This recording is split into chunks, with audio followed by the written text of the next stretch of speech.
Hello বন্ধুরা, আজ তোমাদের জন্য নিয়ে এসেছি একটি নতুন আপডেট নিয়ে। আপডেটটি হলো অন্নপূর্ণা ভান্ডারের প্রকল্পের অনলাইন ভেরিফিকেশনের পদ্ধতি। স্টেপ বাই স্টেপ তোমাদের সামনে আজ করে দেখাবো। প্রথমে গুগলে ayn24p.in এটা লিখে সার্চ করবে। সার্চ করার পর এরকম একটি ইন্টারফেস আসবে। তারপর প্রথম যেটি আছে সেটিতে ক্লিক করবে।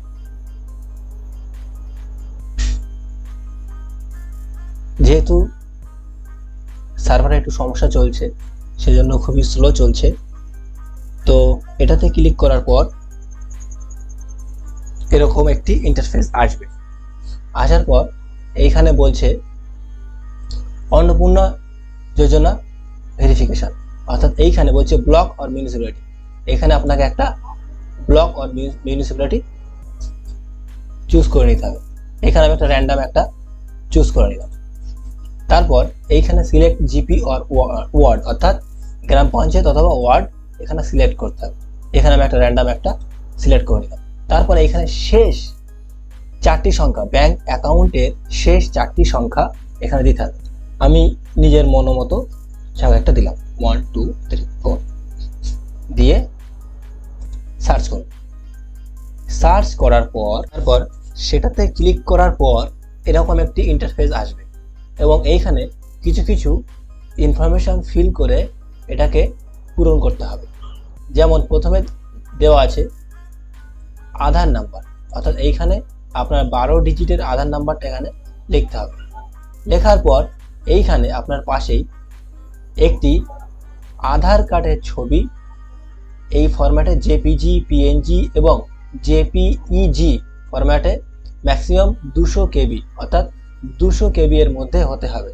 সেই ছবিটি এখানে আপলোড করতে হবে। তারপর তার নিচে দেখো লেখা আছে এপিক নাম্বার। তো এইখানে আপনার এপিক নাম্বারটি লিখতে হবে, যেটা আপনার ভোটার কার্ডে আছে।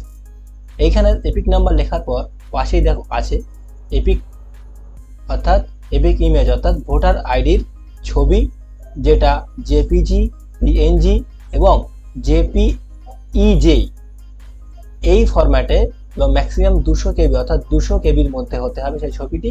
এইখানে ছবিটি আপলোড দিতে হবে। এটা দেওয়ার পর তারপরে নিচে লেখা আছে যে is this account link to your Aadhaar, অর্থাৎ এই অ্যাকাউন্টটি আপনার আধারের সঙ্গে লিঙ্ক করা আছে কিনা, এখানে আপনি ইয়েস করবেন। ইয়েস করার পরে এইখানে বলছি যদি ট্রাইব্যুনালে আপনি অ্যাপ্লাই করে থাকেন তাহলে এখানে হ্যাঁ লিখবেন, আর যদি না করে থাকেন এখানে না লিখবেন।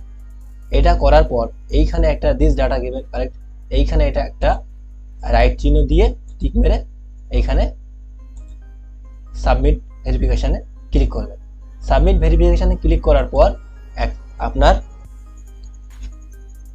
অন্নপূর্ণা ভান্ডারের যে ডেটা ভেরিফিকেশান সেটা কমপ্লিটেড হয়ে যাবে। আশা করি তোমরা সবাই বুঝতে পেরেছো। ভিডিওটি ভালো লাগলে লাইক কমেন্ট করবে।